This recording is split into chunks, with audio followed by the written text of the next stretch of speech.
Well over 100 shutouts in the NHL this year. The previous record was 99 for one calendar year, and maybe one reason there are fewer goals is Rule 78. There have been a total of 168 reviewed going into last night. 76 of those have resulted in goals being disallowed. Here's Vice President and Director of Hockey Operations for the NHL, Brian Burke. Brian, how do you respond to those who criticize Rule 78, the in-the-crease rule? I think the biggest problem we have, Ron, is that people don't realize that this is not a new rule. This is not a rule change.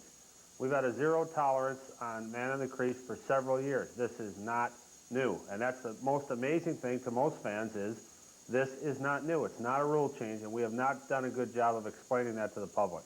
But it's new in terms of having the video replay involved. That's right. So what we've done this year is we are right far more often than we were 1 year ago in enforcement of this rule. And we're getting criticized for that. I think people should realize that this is not a common replay situation. We average a replay for a man in the crease problem only about every 5.5 games, so it's not like it's an epidemic. The problem is when people disagree with the result, it gets lots of attention. The fact that the video replay official can't initiate the call now is seen as a concern in a lot of quarters. I think that's a flaw in the rule, and the general managers have voted to change that for next year. We hope to get governor's approval for that in the off-season, and that will not be the case next year, hopefully. That'll leave a loophole with respect to whether or not the player in the crease was pushed in. Will the video replay official be empowered to make that decision next year? The managers have not approved the video goal judge to make that call after extensive debate. And people should understand what we tell our referees. We tell the referee that he has to assume that on his way to the penalty box to report a goal or request review, that equipment's going to die on him, that there's going to be a power failure, the machine's going to break or whatever. He has to be equipped as he skates to the box to make a ruling on whether a player was pushed in and whether, if he was not pushed in, whether he was physically in the crease.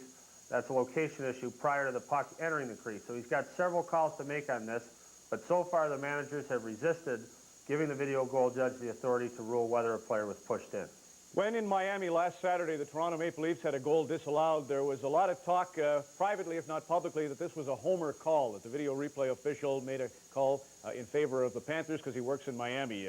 Tell us how much these officials make. Tell us if you use neutral minor officials as video replay officials in the playoffs.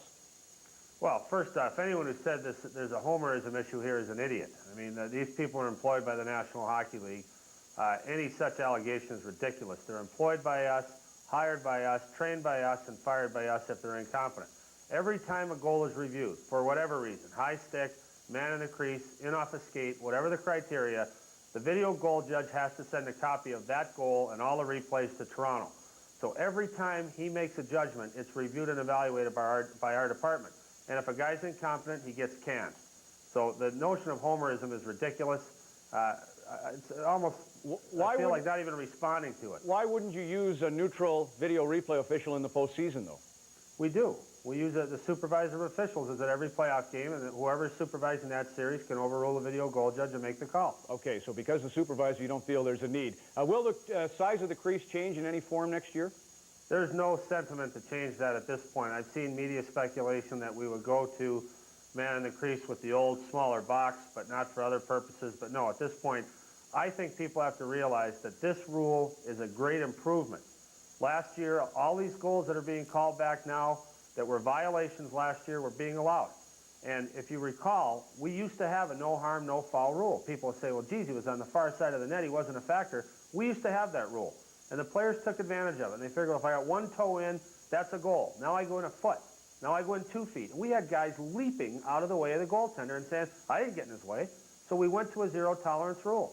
And now we're right more often than we were wrong. This is a healthy thing, and players are adapting to it. We're getting far fewer reviews. Players are stopping before they get to the crease, and it's better for the goaltenders. You know, Brian, there have been a lot of goals disallowed, though, now. 76 going into Friday night. What the NHL doesn't need is fewer goals, I think. And I also think the problem with it is if you're protecting goaltenders, this only is a penalty when you disallow a goal.